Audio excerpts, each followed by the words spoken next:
Now let's talk a little bit about identity management. There's a theory that individuals have a public self and a private self. And if you've ever read or seen the picture of Dorian Gray, there's a great example of having the private self, who you really are, or what Goffman calls your perceived self, your self in moments of honest and deep self-reflection, and then your presenting self, who the world sees you as, your public self. Very usually when we are in public, our public and perceived self, or our private and public selves, there's a bit of give and take. We will often share who we are with people, particularly when we feel comfortable being vulnerable with them, but we don't always share everything. Me coming at you here on this recorded lecture, I'm probably not going to completely spill my guts and tell you all my deep, dark secrets and my insecurities and things that make me feel anxious. But I can share with you some of them, particularly as we get to know each other. And I'll be very selective about what I share, because I'm speaking to a wide audience of people that I don't necessarily know and that may not be invested in helping me save face, which we'll talk a little bit more about.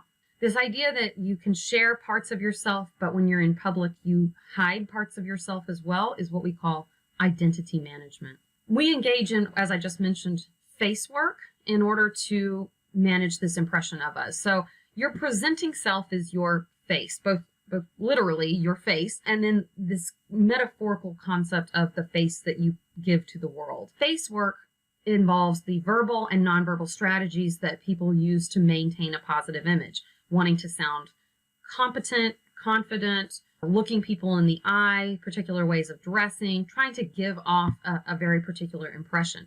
You may or may not recognize the person in the picture here. This is actually Ted Bundy, who is a well-known serial killer from the 70s. He was most notorious and notable for the fact that people said he just looked like an average guy. He didn't look like a serial killer. He didn't act like a serial killer.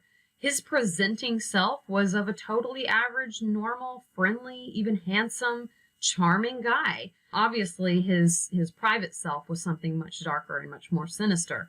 It's important to know that people can be dishonest when they are engaging in identity management, as Ted Bundy did, but that identity management isn't necessarily dishonest. In fact, identity management is very collaborative. We work with other people around us to help with this. You may recognize this image. This is Jennifer Lawrence, a famous actress at the Oscars, and she was walking up the stage to accept her award, and she tripped and fell down. And the camera pans to the audience, and several people put their hands on their face and covered their face when this happened. And you can see she's covering her face right now as well. When we see someone do something embarrassing or embarrass themselves in some way, often you or the other person will literally cover your face. I'm so embarrassed. That's face work. That's your identity. So your face, your presenting face, has fallen because you've done something vulnerable and embarrassing. So some strategies that people use to help in this situation is to try to put people more at ease. So think about if you've ever seen someone fall down, like in a parking lot or something. They just tripped and fell. You could do a couple of things. You could potentially laugh at them loudly enough for them to hear you, which would not be helping them maintain their identity, maintain their face. You might run over and help them, which you might hear them say, "Oh, I've got it," or "I'm okay." And you might say something back to them like, "Oh, I've fallen too. You know, it happens to everyone. Just wanted to make sure you're okay." You try to help them feel less embarrassed. Or you might look away and pretend like you didn't see it at all. And that might, again, be a strategy to help someone maintain face. We're always engaging in these strategies with other people to help them feel more comfortable or at ease. And we usually will do this without a lot of thoughts. Only when something really jarring happens that we kind of think about our strategy and what we want to do.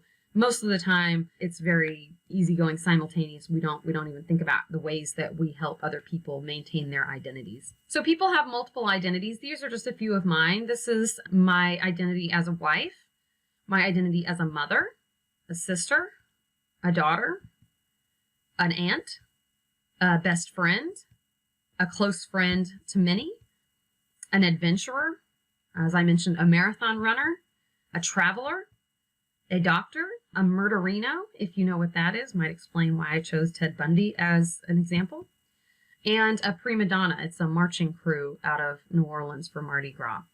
So these are just a few of my many identities, the various hats, as you can see, actual and metaphorical, that I wear in my daily life. So identity management can be deliberate or it can be conscious. It doesn't always have to be. Sometimes we're just being ourselves. We're not really thinking about it. But other times we're being very conscious and very deliberate about the way that we present ourselves.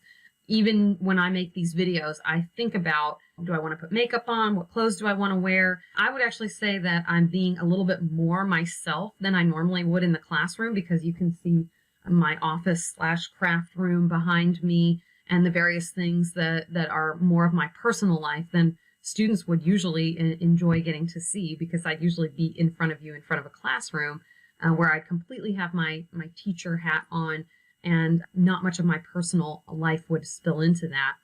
People differ in their degree of identity management. For some people, what you see is what you get. I have a sister-in-law who doesn't really vary in her degree of identity management, whether she's on the job, in a club, at a family reunion, at a kegger, at a barbecue, indoors, outdoors. She's pretty much the same person no matter what. Like, she will wear a bikini or, whatever, whenever. She doesn't really care if it's unprofessional.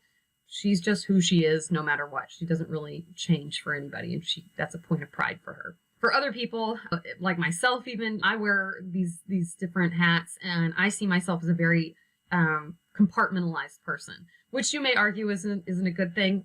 I think it's just the way I am. It's unique for me. For me, the roles influence the identities that I display. So am I being a mom? Am I being a wife? Am I being a friend? Am I being a teacher? Those things influence the way that I manage my identity. Identity management can be goal-oriented, meaning that you can manage your identity for a specific purpose. I think about when you're first dating someone, you may be very purposeful in your identity management, sort of on your best behavior and wanting to make a really good impression, or at a job interview. Some of these sort of new, unfamiliar situations where you really try to make a great impression, that can be a very goal-oriented. And as I said earlier, identity management isn't necessarily dishonest. It just means selecting the different parts of yourself that you want to share with other people. And I think it's a totally personal decision. Some people can see it as dishonest, and it certainly could be dishonest. I could try to hide myself from other people. I don't see it for me as a matter of hiding something so much as being selective about what I want to share. And I also want to mention very briefly as we wrap up here that identity management on social media is a whole other can of worms. So we talked a little bit about social media before, but people can be very selective about what they show on social media. And so be aware of that what you see on social media is rarely the full picture of someone. Because you get to pick and choose, you can be much more deliberate about how you present yourself. All people can. We need to take that with a grain of salt and try not to consider that what we see online is necessarily the full picture. I hope that's helpful to you.